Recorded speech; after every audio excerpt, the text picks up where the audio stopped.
Educated on Would you genetics. like to discuss the genetics? Or Well, no, what no. are your genetics, sir? So I'd stay away from the genetics and back to the brain scans. You cut that out now, or you'll go home in an ambulance. Yeah, that seems mildly inappropriate for a political discussion. No, I know. Well, Yeah. but wait, to be fair, but to be fair, In 2015, on Dr. Drew on Call, sparks flew between transgender reporter Zoe Tur and Breitbart's Ben Shapiro. The topic? Caitlyn Jenner's Arthur Ashe Courage Award. Shapiro's controversial remarks about Jenner's gender identity set the stage for a fiery showdown. Tur, known for her bold reporting, warned Shapiro he might go home in an ambulance if he continued his disrespect. Shapiro, feeling threatened, later filed a police report. This face-off exploded into a national debate on free speech and transgender rights. Tur defended her reaction as a natural response to provocation, while Shapiro called it bullying. Good try. You have to bifurcate it. Did she deserve the honor? Probably not.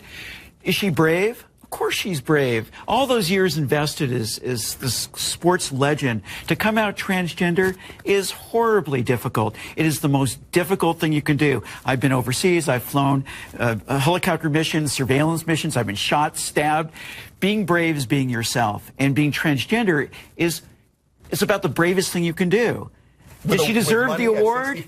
Yes. Why are we mainstreaming delusion? It's not delusion. Why would you call it delusion? Because Caitlyn Jenner, I'll call him Caitlyn Jenner. No, because it's her. You're not being polite to the pronouns. Because disrespectful. Okay, forget about the disrespect. Facts don't care about your feelings. It turns out that every chromosome, every cell in Caitlyn Jenner's body is male with the exception of some of his sperm cells. It turns out that his brain structure is male. It turns out that he still has all of his male appendages. How he feels on the inside is irrelevant to the question of his biological sex. I don't agree with that. I'm not on that train. I'm not on that train. She wants to be called she. I'm going to call her she. I just have a problem with the message and the messenger. So well, let's I'm going to do two things. I want to reiterate what Zoe said, which is the bifurcation of the courage to come forward after a lifetime as a male and a certain kind of a male versus did she deserve this award?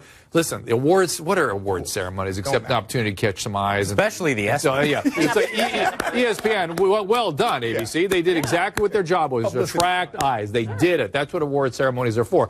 But in terms of the science behind gender dysphoria, you're very familiar with that, Zoe. Very familiar. It's not about the chromosome. Excuse me, the chromosomes within our nuclei. Yeah, go ahead. Chromosomes don't necessarily mean you're male or female. Gender. With gender identity. Go ahead. No, so especially, but even so, you have a thing like Klinefelter's syndrome. So you don't know what you're talking about. You're not educated on genetics. Would you like to discuss the genetics? Or well, no, what no. are your genetics, sir? So I'd stay away from the genetics and back to the brain scans. You cut that out now, or you'll go home in an ambulance. Yeah, that seems mildly inappropriate for a political discussion. No, I know. Well, but wait, to be fair, you're actually being kind of rude. And that's not fair. I'm sorry, it's not rude to say that someone who is biologically a male is a male. Someone who is biologically male is a male. But Mr. Shapiro, you knew very well that saying that to Zoe would be egregiously insulting.